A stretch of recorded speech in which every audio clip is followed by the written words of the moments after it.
Ал бізде келесі техника, яғни біздегі неврологиялық бұзылысы бар балдар, аутизм, ЗПР, ЗР, рас диагнозына арналған техникалар, баладағы агрессия, гиперактивный, яғни сенсорық бұзылысы бар балдарға арналған техникаларды назарларыңызға ұсынамыз. Барлық техникаларда бірінші затылочный кости босатамыз, себебі ол бас сүйекті босатпайынша сізде ешқандай нәтиже болмайды. Себебі барлық техникаларға жауап беретін бірінші бас сүйектің зақымдалған сүйектер, жаңа бас сүйекке жауапты бүкіл техникалар.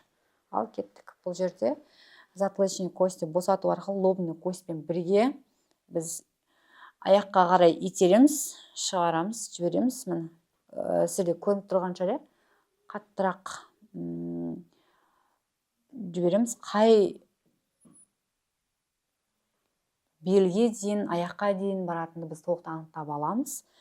Қазір біз бас сүйекті аяққа итеру барысында, яғни омыртқадағы тонустарды, омыртқадағы бұзылыстарды анықтап жатырмыз.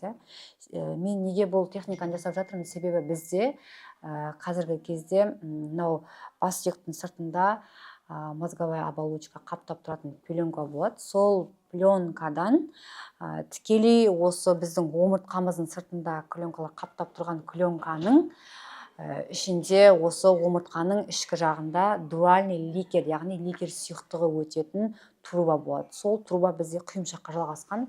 Қалыпты жағдайда біздің череп пен құйымшақ бірге тыныс алу керек қой. Сол үшін екеуінің тыныстарын дұрыстау мақсатында осы техниканы бірінші жібереміз.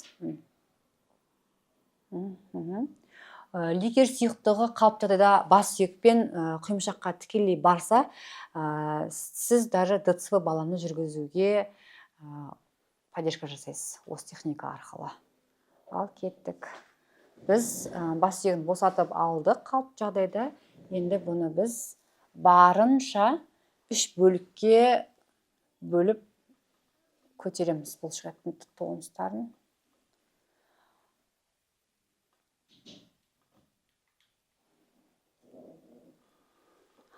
Кішкене ауырсынуы мүмкін, себебі біздегі көп балаларда сколиоз бар, омыртқаның қисықтығы бар, үлкендерде грыжа бар деген сияқты, протрузия бар деген сияқты. Осының барлығы сіздің бел омыртқаңызға, яғни аяқтың сүйектеріне дейін әсер етеді.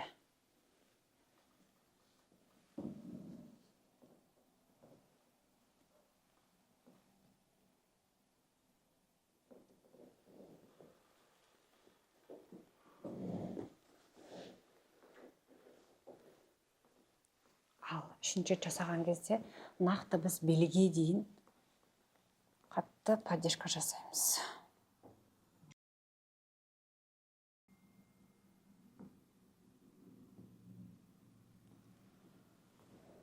Он секунд, 15 секундтай жасап босатамыз. Және де қайттан біз затылочный костьпен құлақ айналасындағы клиновидный косттан 10-12 грамм салмақ тастап, 5 минут, 4 минуттай ұстап отырамыз.